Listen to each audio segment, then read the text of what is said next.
Assalamualaikum, salam sejahtera. Di video ini kita akan ngebahas tentang struktur teks eksposisi yang akan disampaikan oleh saya sendiri, Lydia Ramawati, guru bahasa Indonesia. Sebelumnya jangan lupa like dan subscribe ya. Jika ada saran maupun kritik, boleh di kolom komentar.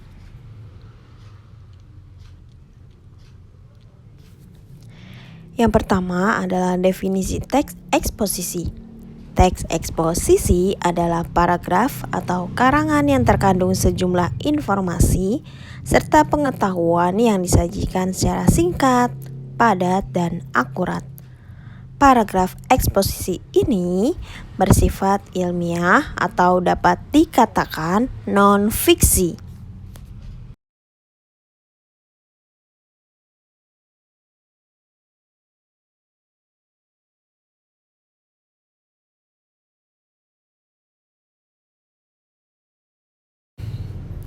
Yang kedua adalah tujuan teks eksposisi.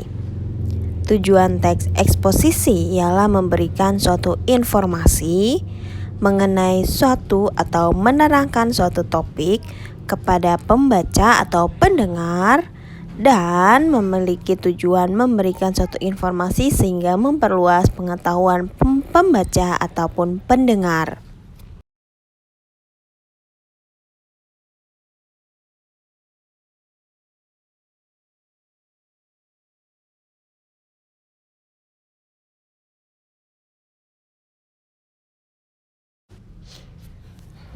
Yang selanjutnya adalah ciri-ciri teks eksposisi.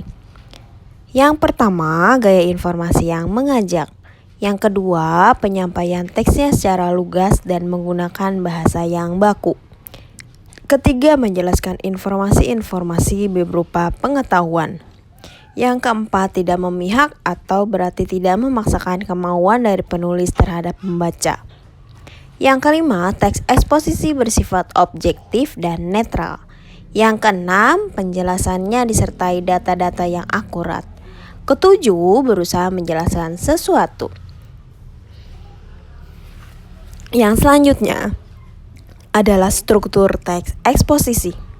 Struktur yang pertama, pernyataan pendapat atau disebut tesis. Nah, dalam pernyataan pendapat ini ialah berisi pernyataan pendapat atau disebut dengan tesis sang penulis. Kedua, ada argumentasi. Pada argumentasi berisikan alasan yang dapat memperkuat argumen penulis. Yang kelima, strukturnya adalah penegasan ulang pendapat, yaitu yang berisi penegasan ulang pendapat sang penulis. Nah, struktur ini tidak boleh terbalik ya. Jadi harus berurut. Nah, materi selanjutnya adalah unsur-unsur kebahasaan teks eksposisi. Yuk kita simak bersama-sama.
Yang kedua ada pronomina non persona, kata ganti bukan orang.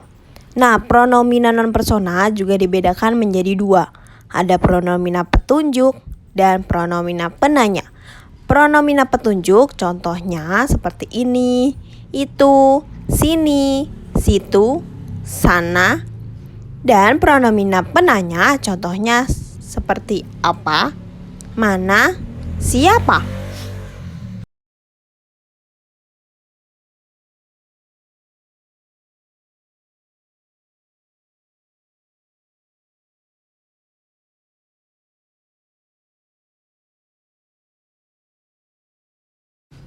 Yang kedua ada kata leksikal. Yang pertama ada nomina. Nomina ialah kata yang mengacu pada benda, baik yang nyata maupun abstrak. Nomina dibedakan menjadi dua, ada nomina dasar dan nomina turunan. Nomina dasar contohnya dua gambar, meja, rumah, pisau. Nomina turunan contohnya perumahan, perpisauan, dan lain sebagainya yang sudah dibubuhkan dengan imbuhan. Yang kedua ada verba atau kata yang mengandung makna dasar perbuatan, proses, atau keadaan. Nah, ini juga dibedakan menjadi dua, verba dasar dan verba turunan. Bisa dilihat di contohnya ya. Yang selanjutnya ada adverbia atau disebut dengan kata keterangan, yaitu kata yang melengkapi atau memberikan informasi berupa keterangan tempat, waktu, suasana, alat, cara, dan lain sebagainya. Contohnya di, dari, ke, sini, sana, mana, saat, ketika, mula-mula, dengan, memakai, berdiskusi, dan lain sebagainya.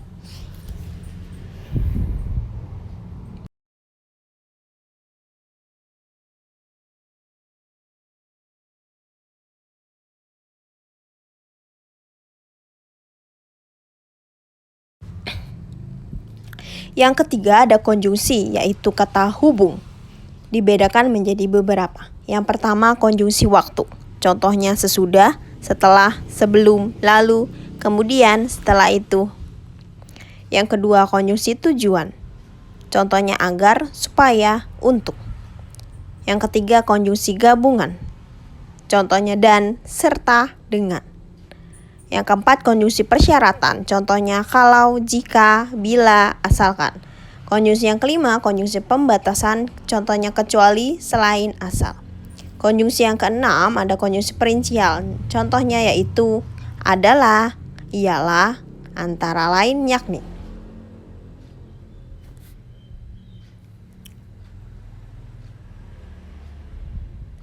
Kemudian ini ada konjungsi sebab akibat, konjungsi penegasan atau penguatan, konjungsi pertentangan, konjungsi penjelasan, konjungsi pilihan, konjungsi penyimpulan, dan konjungsi perbandingan. Sedangkan contoh katanya kalian bisa lihat di video ini ya. Bagaimana materi kita tentang kebahasaan teks eksposisi? Apakah kalian sudah memahami apa itu eksposisi dan bagaimana kalian bisa membedakannya? Jika ada pertanyaan bisa ditanyakan di kolom komentar ya. Jangan lupa like dan subscribe channel ini dan jangan lupa mampir ke sosial media saya yang lainnya. Sekian dari saya. Assalamualaikum warahmatullahi wabarakatuh. Salam sejahtera semuanya. Semoga apa yang saya sampaikan dapat bermanfaat, berguna, dan menjadi acuan mata pelajaran bahasa Indonesia kalian ya.